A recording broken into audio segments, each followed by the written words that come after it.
This is positively swishalicious. Pike open on the low side. Greg Pike, believe me, sweetie, I got enough to feed the needy. No need to be greedy. Mad friends with Benzes and C-notes by the layers. I love it when you call me Big Papa. You're listening to the Tom and Jerry Show on 770 WTNJ. Welcome to another edition of the Tom and Jerry Show. I'm Jerry. I'm Tom. We're going to get into a little Football Friday here with predictions of the games for the weekend. Getting into the World Series. And we'll get a little basketball going because it's going to start next week. I believe Tuesday. Yeah. Tuesday night is opening night. So, before we get into, all this other stuff, I think the main discussion in basketball is probably who's the greatest of all time. And I think you got four in there. Yeah. That could, easily, and I think that's obviously Michael Jordan. Yes. Kobe Bryant. Yes. LeBron James. Yes. And we'll put Kevin Durant in there. He's getting there. He's certainly getting there with his size. So, who do you think is? LeBron James. You think LeBron James, now, you think he's the greatest of all time? Well, at the moment, Michael Jordan is the greatest of all time. LeBron James has the full potential to be the greatest of all time. See, my thing is, I don't think anybody's going to be greater than Jordan. I think LeBron can. He finally got his ring. He knows what it takes to win now. He's got that feeling. I just think he's going to go on like that Jordan run and just win 2, 3, 4 in a row. I just see the Heat doing this. I really do. See, I don't see that. I just see LeBron. He's got that pressure off his shoulders now of winning that title, and he's loose now, and he's just going to play his game. And I think we're going to see probably LeBron's best season yet this upcoming season. See, the thing is with LeBron, it's, he finally won that first championship. Now everybody wants to crown him, Jordan has 6. Yeah, no, I'm not crowning him the best yet. Like you said, dude, he's got 1. Kobe's got 5, so he's got work to 5. Do. He's got work to do. He's got the team to do it. I mean, it wouldn't hurt if they would add a center or something like that. But yeah, I mean, the main thing right now they're talking about him opting out in 2014, and it just gets to a point with like these NBA free agents. Like, wait till they're a free agent. Yeah. He likes the Heat. They just won. They've been to the title 2 years in a row. He's got Dwayne Wade, arguably another top 5 player in the world. Yeah. Let him play. Let the seasons happen. Let him win his championships. I don't see him going anywhere, especially to the Lakers, but that's just me. See, the thing is, he's making less than any All-Star will make. So that's the only reason why I think he would leave. Yeah, because, that $90 million from Nike is just isn't enough for people these days. But we'll get, a little stats here, career stats. Jordan averaged 30.1 points, 6.2 rebounds, 5.3 assists in his career. He also shot 49.7% from the floor, 32.7 from the three-point line, and 83.5 at the foul line.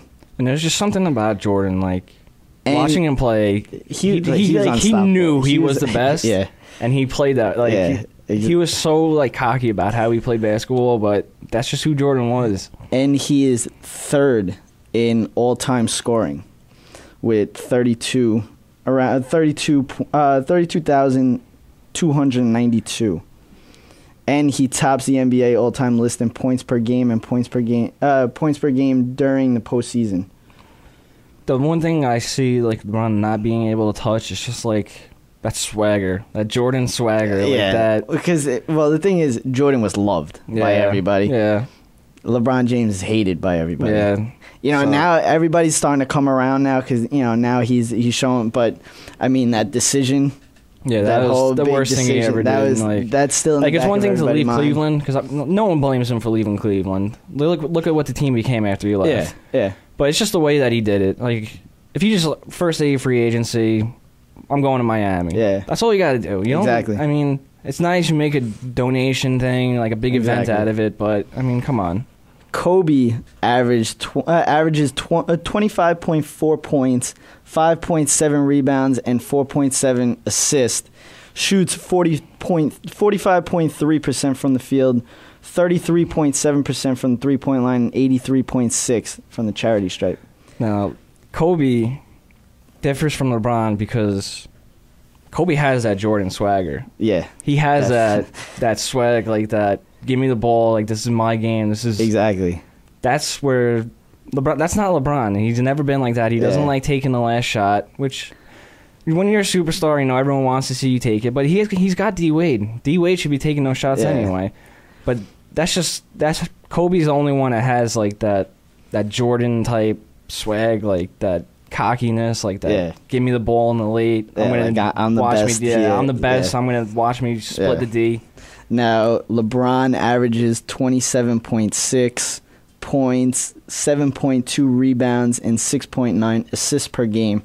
He also shoots 48.3% from the floor, 33.1% from behind the arc, and 74.6% from the free throw line. That's the one thing that he is pretty bad at. Yeah, and it showed last year, that free throw line. Yeah. So, I mean, then you go with Durant. Durant's, averaging 26.3, 6.6 rebounds, 2.8 assists per game. Nah, he doesn't. He'll get pass the ball. Yeah. See, the thing with him is he's kind of a catch and shoot. Exactly. He's not a guy that has to have the ball in his hands like Kobe or LeBron. He's coming off screens and stuff like that. So I mean, you can't really. I think right now he's the the best scorer in the league. without a doubt. So I mean. That team's only going to get better. Yeah, he shoots 46.8 from the floor, 36.4 from three-point line, and 87.8 from the free throw line. He's a really good free throw shooter. Which is surprising because I believe he's, 6'10"? Yeah. So it's crazy with the size of these players in the NBA and what they're able to do. Yeah. But the comparison, I don't know, it's tough because... Jordan is the greatest of all time. There's he's the greatest. Yeah.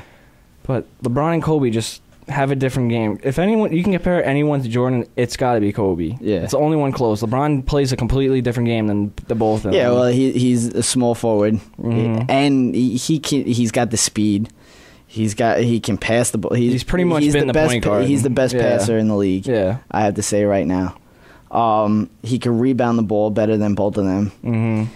The only thing that, he's big guy, but he has no post moves. No, he doesn't. No post moves. He doesn't. All he does is he either drives the lane or he'll take like that fade away. Yeah. Not drive the lane. And he's a very streaky shooter. Very streaky, Yeah. So, I mean, Kobe has to work for his, his points. He's actually, the last 5 years, he's actually really turned his his post game up. Yeah. And he's one of the best in the post game. So I mean, he's one of the best in mid range shooting. Yeah, that turnaround jumper he has. It's deadly. unstoppable. It's deadly. So I mean, right now the best pure shooter out of the four is definitely Durant. Yes. The best scorer, like all time, you have to go with Jordan, Kobe, LeBron, and then Durant. But Durant's only what? How many years has he been in the league? He's only 23? 4, 5, 4. So, I mean, he's, Kobe's already in his 16th, going into his 17th year. LeBron's going into his 10th. Jordan played 15 years.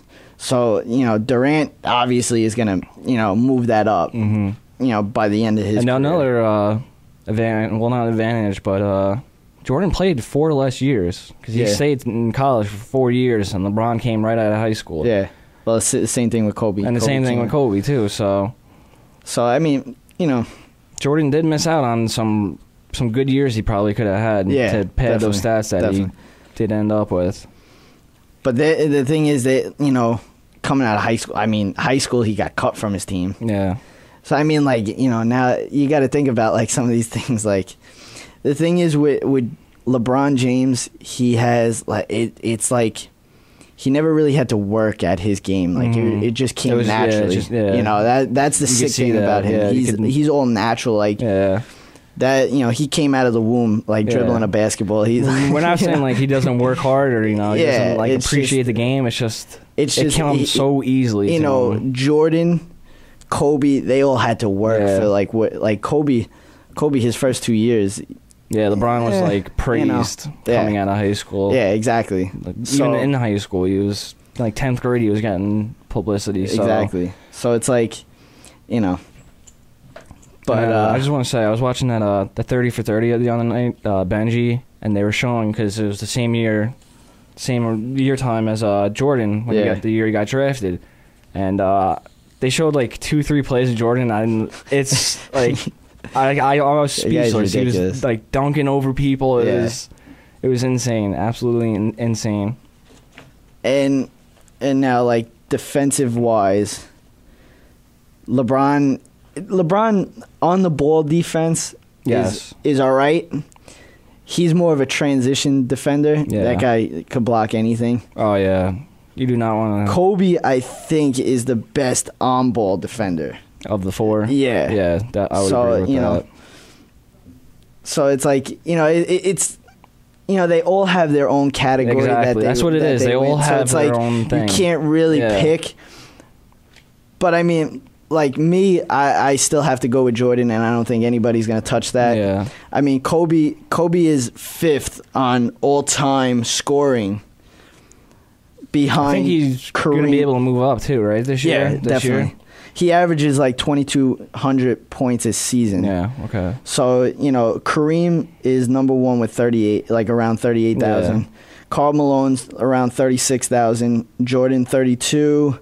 Wilt Chamberlain 31. Kobe's around 29.5. Okay. So I think Kobe is definitely. He probably could pass Wilt this season. Kobe wants Jordan. Oh yeah, you know you want. That's the one thing he wants before he retires. He'll never say it. He'll never say it. He definitely. He'll say he wants the 6th ring. He'll say that. Yes. Obviously, but secretly we all know he wants to break Jordan's scoring record. Of course. So it's like, you know. And like you said, you brought up a good point though, because the thing is, they're all good at different things. Yeah. And so, Jordan's obviously the best player of all time, but Kobe and LeBron just do their own thing better than anyone else in the league right now, and that's why we're talking about them right now. But it's an unfair comparison because they all differ from different. See, my thing right now, I don't think you can compare LeBron James to Jordan, just because of like Jordan was like on another level with everybody, and I mean you could say LeBron's on another level right now, but to have 6 rings. 6 MVPs. Yeah. You know, it's like, so it's like, right now you can compare LeBron to Kobe. Oh, yes. That's the one guy. That's the only comparison you can make right now. Exactly. So, you know, I still think Kobe is still above LeBron. So I still think it's Jordan, Kobe. And honestly, Jordan had better competition than these guys have today. Yeah. Look at how many teams Jordan had to go through to do what he did to get those 6 titles. We're talking about Olajuwon, Patrick Ewing, he beat every year. I mean, how many people that have played in that era have said they did not win a title simply because of Michael Jordan? Oh, look at the Jazz. Yeah, exactly. Karl Malone, John Stockton never won because of Patrick Ewing. They played him twice, I think, in the championship. Ewing never could have even gone to the finals because of Michael Jordan. Yep. So many players have come out and said they simply just didn't win a title because of Jordan. Thomas, you know. He did. It's just so many good teams that were better than the competition today. That's the separation that Jordan has. I mean, if you even if you look at the Lakers back then, Magic Johnson, Kareem. You know, it's the James Worthy, you know. So you could say, you could definitely say he had competition because you look at all these guys; they're all in like the top. We're talking about 25 all-time, players. So, but let's go to the World Series. I wish these games would have a little excitement. I mean, I know, right? I don't know. There's something like it feels like there's something like missing from the World Series. Like I was watching the game. And I don't know, like, it's like, it wasn't there. Like, it just wasn't. I mean, you look at it, it's the Giants and the Tigers. Yeah, they're not, New York. Yeah, exactly, exactly. But the Giants are up 2-0. Going into Detroit. This is I don't know. This is tough because, you never know if like Detroit's gonna wake up out of whatever is going on right now. Yeah. I don't know if you can blame like the layoff of the 6 days or.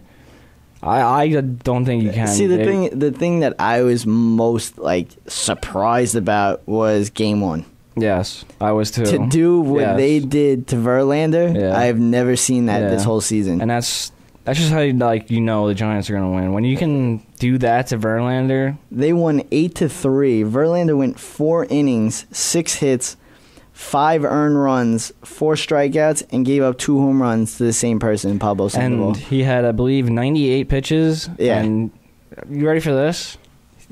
In that 4 and 2/3 innings, whatever he threw, and the 98 pitches, Giants batters fouled off 30 pitches. Oh, I know. 30 pitches they fouled off. So that just tells you Verlander clearly did not have his strikeout pitches. Zito pitched good. 5 and 2/3, 6 hits, but he only gave up 1 run. So, I had the Giants with the advantage just because of their pitching, and they have Lincecum coming out of the bullpen. He's like a whole nother animal in the bullpen. It's unbelievable. 2 1/3, 5 strikeouts. Wow, oh my god! Oh my god!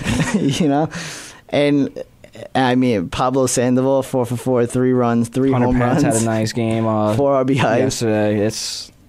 Yesterday, Bumgarner pitched unbelievable. Yeah. 7 innings, 2 hits to that lineup. Yeah. And this is why I predicted the Giants were going to win, because they have the pitching, which we're obviously seeing now, but they have that timely hitting, which that's what you need in the postseason. You don't need the home run threats, because we obviously saw what happened with the Yankees and the Orioles. They couldn't score runs. Exactly. The Giants have the timely hitting. They get guys to second. They get them in, and then they pitch, and they play defense. And that's how you win in October, and that's why they're up 2-0.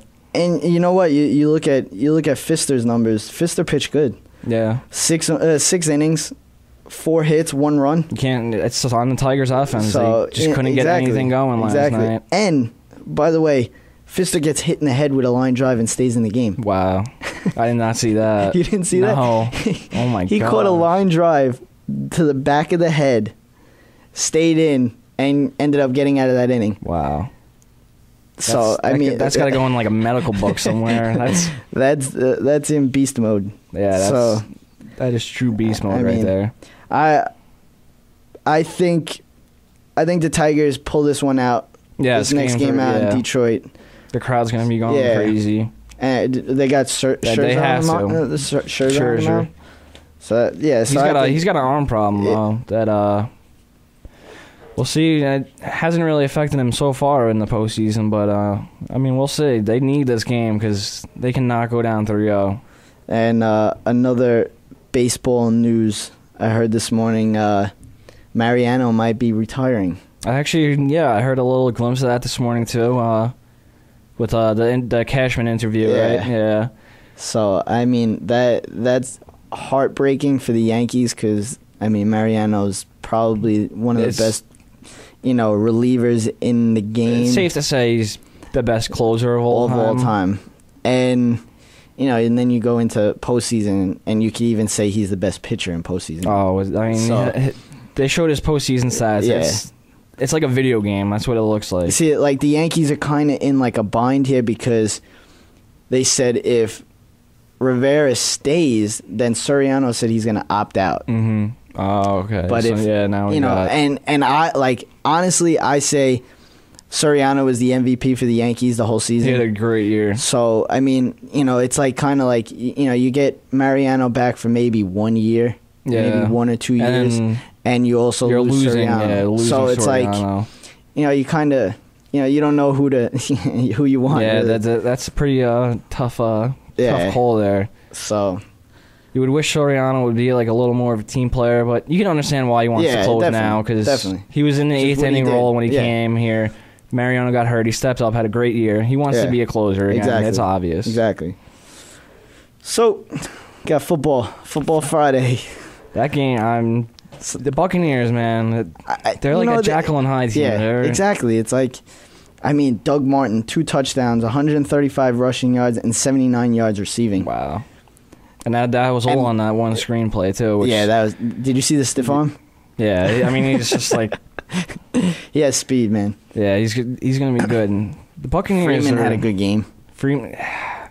And all his losses, he had all right games. He had some bad ones, and then some other ones where the defense kind of just really gave it up. I saw some throws last night. I'm just like, what was that? Yeah. And I mean, 19 for 36, 262 yards, 3 touchdowns. Wow. No interceptions. That's a good day. That's big. Especially in a night game. Ponder had around the same numbers. He was 19 for 35, 251 yards, a touchdown, but he also had an interception. And then Peterson, 15 rushes, 123 yards and a touchdown. I mean, this guy turned it, from a torn ACL to now being not even a year later. I think definitely is still the top running back in the league. I would put him at the top because Chris Johnson's you don't know what you're going to get for him.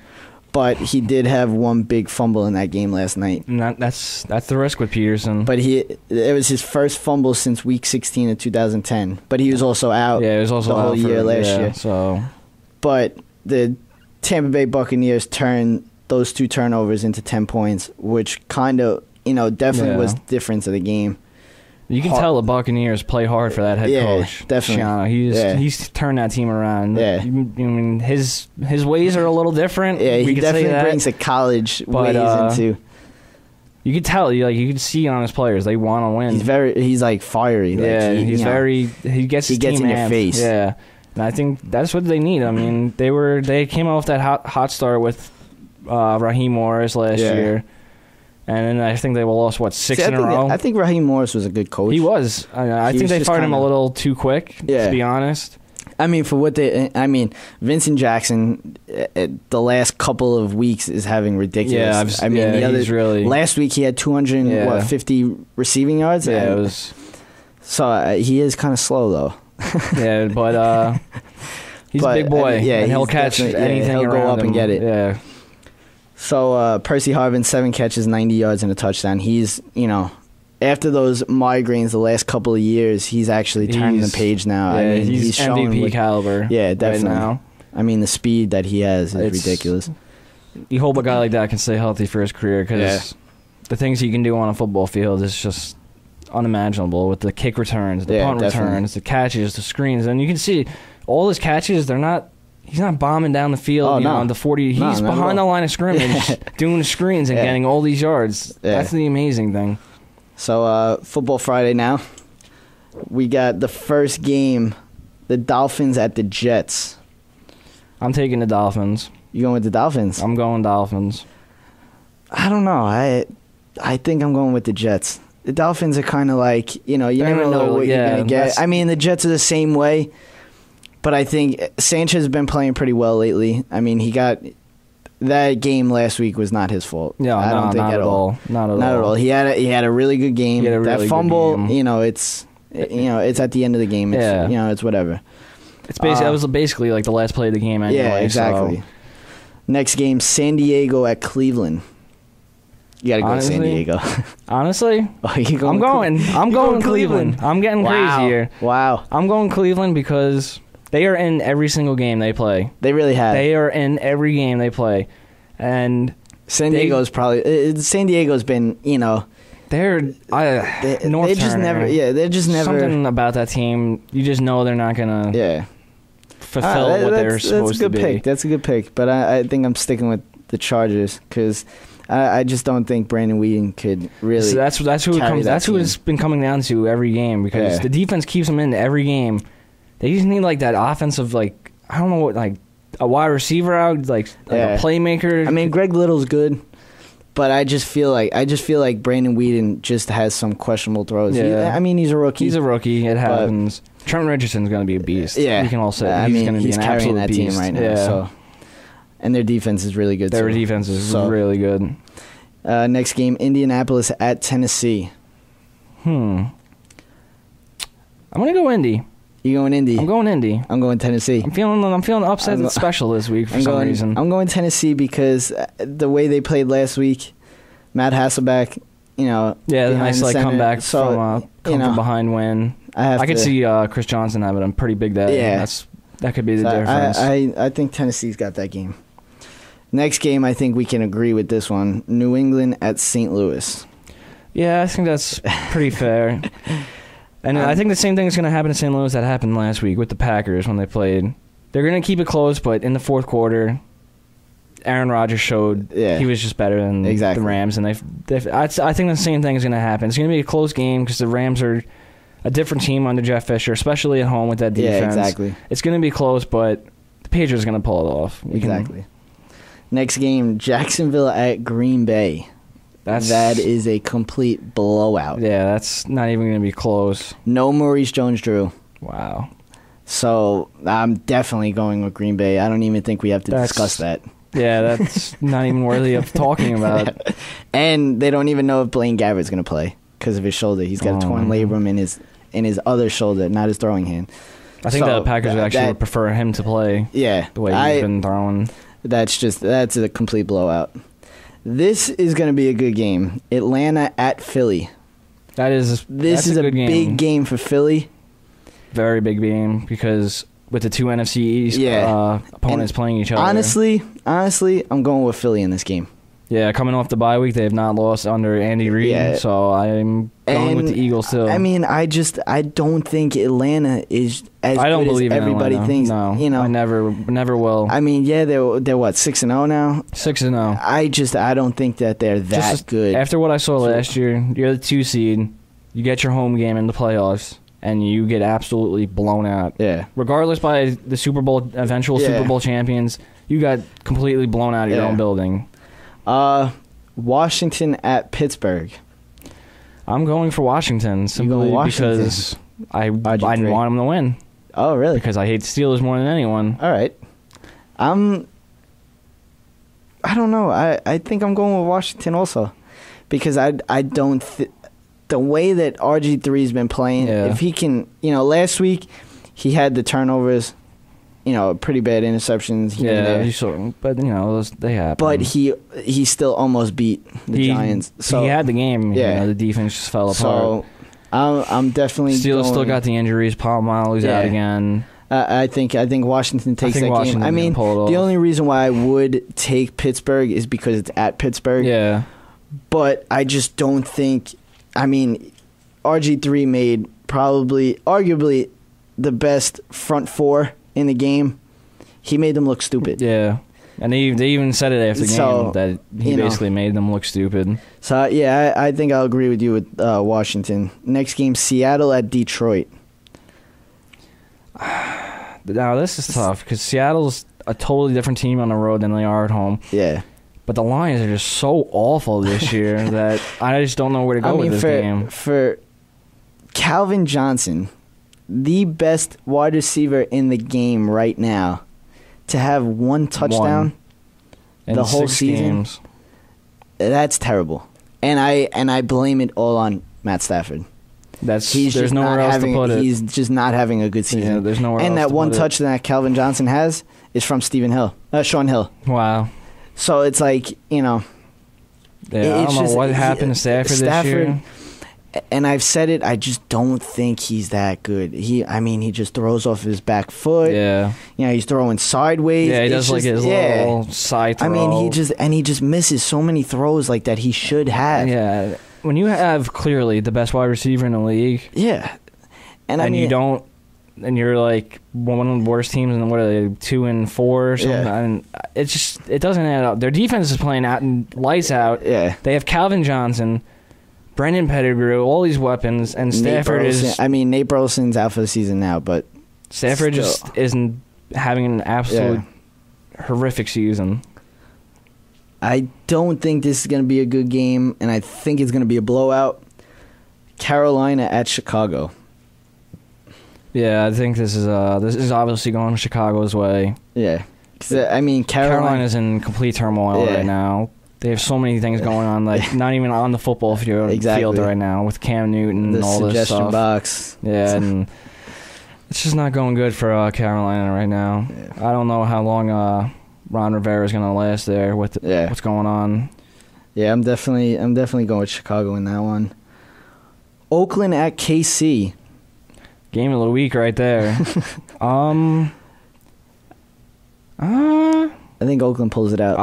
I think Oakland's going to pull this out too. I think McFadden's one of the best running backs in the game. Definitely.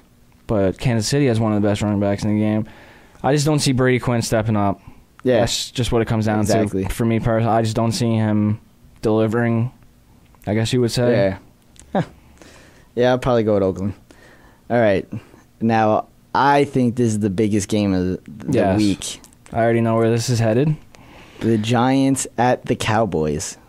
This is going to be I'm not picking this game. Yeah. we all know. I respect that.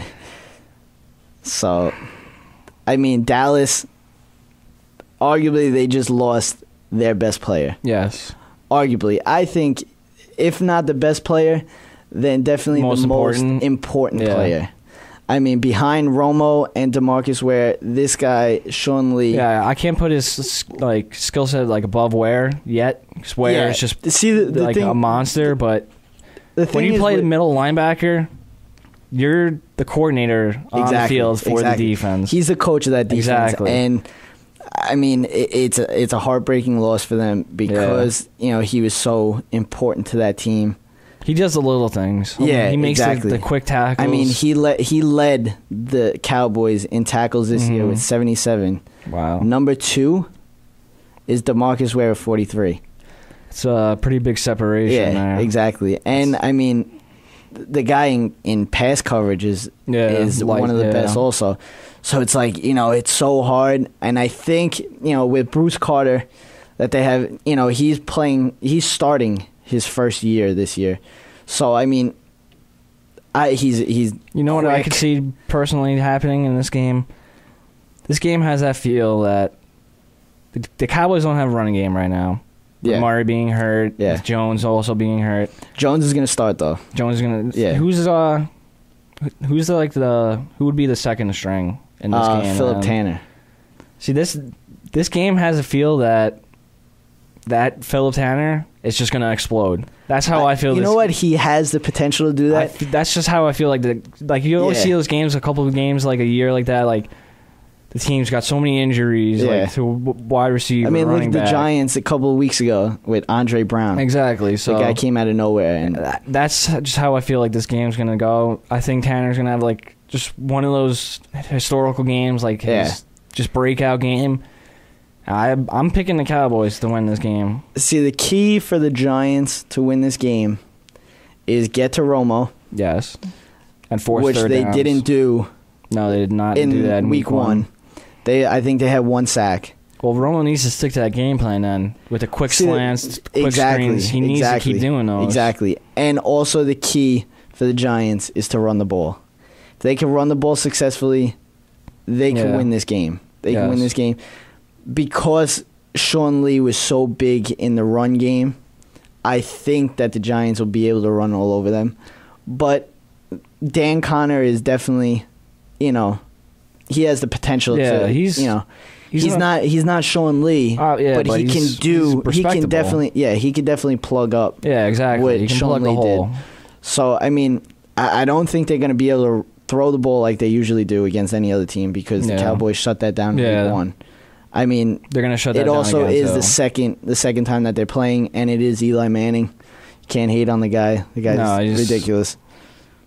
If it's close in the fourth quarter, I mean, it's going to have. That's what the Cowboys have to avoid. The thing the Cowboys have to avoid, they have to close out a game. Yeah, exactly. They have to. That's what it comes out to. And this game is definitely going to be close. There's no we know about buts that. about it. This game's going to be close. They need to be able to run the ball too. Definitely. They need a running game. If they don't run the ball, I don't think they win this game. Yeah, because then you're too relying on pass. Then the D line's going to get to work. Exactly. You got to be able to run the ball, take time off the clock, keep Eli off the field, and get points on the board. Field goals, touchdowns. They rushed for, I think it was 100, maybe 150 yards or something like that in week 1. I mean, you don't have DeMarco Murray, but Felix Jones can do that. He can do that. He's got the potential. I've seen some of the Tanner runs. He's got potential too. Yeah, he runs hard. He runs. Then they also have Lance Dunbar, who's kind of like I wouldn't say Jamal Charles, but he definitely has the speed and an explosion like that. So, but this definitely is going to be a good game. Definitely a game to be watched. Yeah, that's game of the week. Is that like on prime time? It's a 4:30 game. Okay. But there's only 4 o'clock games, so okay. Yeah. Then Sunday night football, New Orleans at Denver. That's a good game. Denver has snow. Really? Yes. Wow, that should be exciting.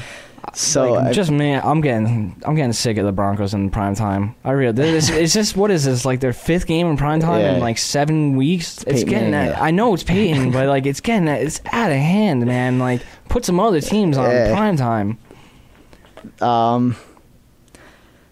It's going with Broncos way. I mean, I don't know. New Orleans been playing good lately. They're getting Joe Vitt back. I just don't think that defense is going to be able to stop Peyton. Yeah. I mean, I think I'm going to go with New Orleans in this game. Oh.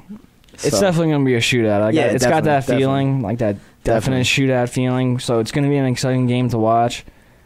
The Saints this just proves how much a head coach does in the NFL. Look at the Saints right now without Sean Payton. Also, you can't forget Jonathan Vilma. Yeah, I mean there are the pieces too, but you can tell like just something because just like the Cowboys, Jonathan Vilma is that the middle that linebacker, quarterback the core, on the defense, just like Sean Lee is. So I mean, you never know.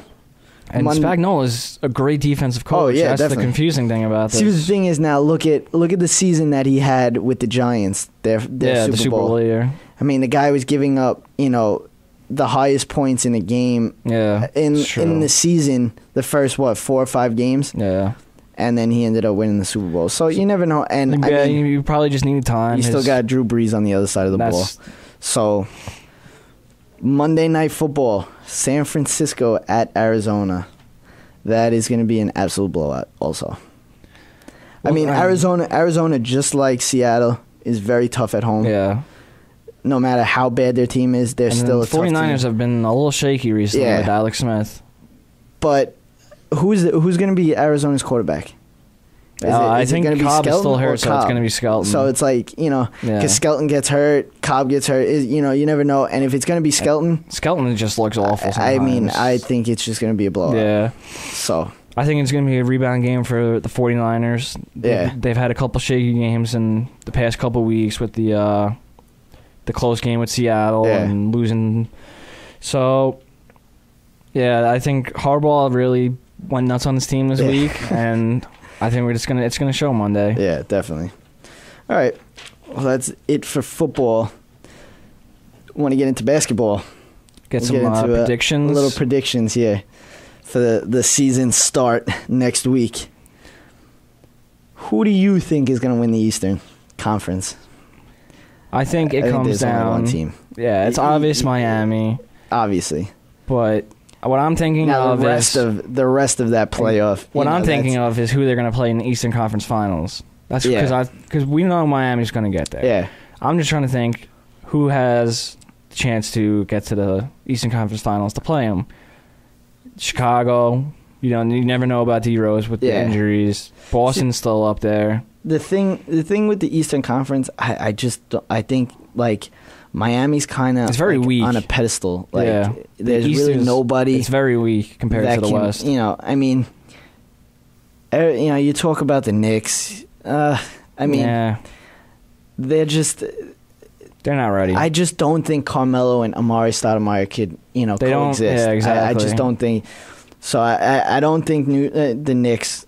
They were clearly just trying to make a big. They move. might make the playoffs. They'll make the playoffs, but I just don't think that they're going to be as high as everybody. Yeah, thinks they're not a playoff team. Brooklyn. It's they got some first nice time pieces. together. Yeah. You never know. I mean, Darren Williams is one of the best point guards in the league. Joe Johnson's a great shooter. Brook Lopez is becoming one of the best centers. Yeah, he's probably. Definitely. I would put him third best center. Right now. Definitely. So they have a nice team, but you look at Boston. You still got to keep Boston up there, even with their age. I mean, they did lose Ray Allen, which is a big loss for them. Yeah, but they also did. They had a good draft. Then they also picked up Jason Terry, which is a nice pickup. Yeah, exactly. So I mean, They'll be there. I'll put them up there. Yeah. I think that's the one team that can actually that can actually match I think that's up with the Eastern Miami. Conference Finals. I don't right think there. they're going to beat Miami. No, I think that's the finals yeah. right there. Chicago's definitely going to be up there.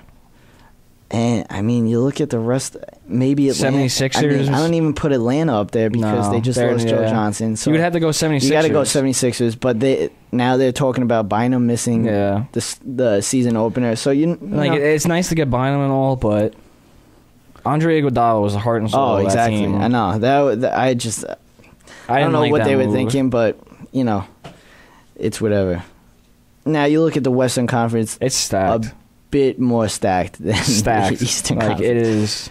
So, I mean, you look. Already off the top of my head, there's bam, 5 teams. Yeah, exactly. In the East, we're struggling to find 4. I mean, you look at the Western Conference. Who's the first 2 teams you put up there?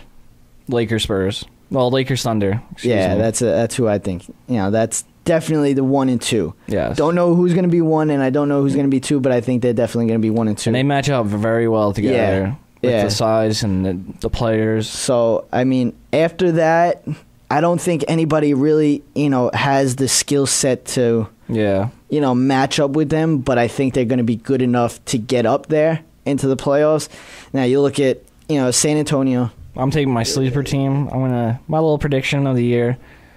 I think the Nuggets are going to have a very big year. Oh, yeah. I really think they're going to have a really big year. That was a big pickup with, Iguodala. To just get involved in that trade and just... See, my thing is, Iguodala is so underrated. He is. He really is. He's the most underrated player in the league. Definitely. So, I mean, Dallas, you never know because, Dirk Nowitzki just got surgery. Yeah. So, he's going to be missing a couple of weeks, in the beginning of the season. They did replace Terry with O.J. Mayo. Yeah. But O.J. Mayo... I would rather have Terry. Yeah, so would I. So, I mean, Memphis, they're always a decent team. They get up there. I don't think... They're a nice playoff They can't team. take the next level, though. They're not going to take the next level. They don't have enough depth, especially with losing Mayo now. Yeah. And Portland, decent team. Decent. I mean, you got LaMarcus Aldridge. Yeah, he's an MVP candidate. Definitely another underrated player. Oh, without a doubt. So, I mean, but I think that, it's going to come down to the Thunder and the Lakers again. And I think it's going to be... It's going to be one of those series. Yeah. You can just tell. And it's definitely going to be a good championship. Yeah. Who do you have in the championship? Lakers Heat. With the Heat winning. Wow. But with the Lakers, they really got to watch out for the Thunder this year. Yeah, definitely. They can't set their goals too high, thinking championship already, and then match up with the Thunder. And see, my thing last year with the Thunder and the Lakers playing, the Thunder drove on them all series. And you're not going to do that this year. The Lakers could not stop it, and that is one thing that they are not going to be able to do. Yeah. So now you're moving them from driving to shooting. Now they're a very good shooting team. Very good shooting team. But you got Durant. Yeah. You got Harden. Now if you could get Russell Westbrook to start shooting, you're in the clear. Yeah, because that guy is a very streaky shooter. Yes, the whole he team can hit. is. Yeah. I mean, and they showed that last year. If they're too reliant on the jump shots. Yeah. And these last, preseason games that Dwight Howard's played just shows that there's nobody that's going to be able to drive that lane, as good as, the only one that I could think of driving the lane on Dwight Howard is LeBron James because he's like the same. He's like the same size as him. Yeah. So, but I definitely think it's going to be a different series. Yes. This year, with Nash now. They arguably have the best team. Maybe 4 Hall of Famers starting in that starting 5. Kobe's definitely a Hall of Famer. Steve Nash definitely a Hall of Famer.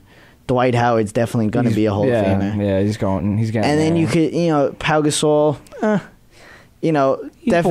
definitely probably the best power forward, maybe behind Dirk Nowitzki. Behind Dirk, yeah. But he's definitely up there.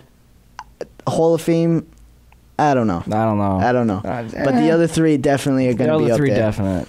So, I mean, I just think Dwight Howard needs to win a championship, and then he's definitely a Hall of Famer. And Kobe wants number 6 real bad. That's the only thing that's getting me. He did say that he was looking towards retirement in 2 years. Yeah. So he wants Jordan. Oh, definitely. He wants Jordan. He won't say it. He rings. definitely wants it though. He definitely wants it. So he wants that 6th ring more than anything. I know. So yeah, I definitely put Miami and the Lakers in there. Yeah. I'm not predicting the win because it could go either way. It's obvious. It just depends who wants it more. Like, I don't want how bad does Kobe want that 6th ring? That's what it comes down to. So definitely going to be a good season. I think the Western Conference is going to be exciting. Be a very, very exciting basketball season. Yes. It's got that feeling. Like, there's so many great teams. Like, you got LeBron, Kobe, Durant. Like we've talked about, it's going to be a great year for basketball. Who do you think's MVP? MVP, I will go Kevin Durant. Kevin Durant. Wow. Yeah. I was going to go LeBron, but it's just too easy. I want to, I think Durant's going to have a monster year too. His team's only going to get better. Scoring leader of the season. Durant. Who's number 2? Number 2 in scoring, I will go Carmelo Anthony. Wow. Kobe was number 2 last year. I don't know if he keeps it up there, but he definitely will be top 5. Oh yeah, he's always he'll be now top 5. This he'll year, go 25. This year, I feel like he's going to be passing it more. He doesn't have that, that he needs to have the ball because now you have Nash. Now you got Nash, who's the floor Kobe general. now could be a catch and shoot guy. Exactly. Which he can do. Oh, That's a definite. But I mean, he also, he's one of the best at making his own shot. Yeah. But then you got Dwight Howard. So it's like, and then you got Pau Gasol. Someone's going to be open. Someone's going to be open. Exactly. And I think the one guy that has to have a big season for the Lakers this year is definitely Metta World Peace. He's got to have all these weapons. Yeah. He has to hit those 3-pointers when he's open. He's got to hit the threes and he's got to start playing defense. He has to. Yeah. So I mean, defender, being defensive wise, definitely still one of the best. Yeah. But I just think he has to, pick it up on the offense this year. Scoring, actually. And I think he's going to be open a lot. He's going to be open all the time. So we'll see. The Lakers bench is definitely going to be the question. We'll see how that. I mean, I love Jody Meeks. They have a good enough bench. I mean, Chris Duhon. Yeah, it's a good bench. So we'll see what happens. But we're gonna sign out now. This was another edition of the Tom and Jerry Show. This is a good one. So we'll be back next week, Football Friday. We'll have a full week of basketball. Yes, we'll be in the regular season. We'll talk about the first week of that. Friday picks. We may have a World Series winner. We may, yes. I think we will by that time. You think so? I think the Giants are going to probably in 5. I'll go 5. I like that. What's the setup? 2-3-2? Is that how this is? Yeah. 2-3-2? So, yeah. I don't know. We'll see. Yeah. We might have a winner. So, this is another edition of Tom and Jerry Show. Signing out. I'm Jerry. And I'm Tom. Be breezy. You've been listening to another edition of the Tom and Jerry Show.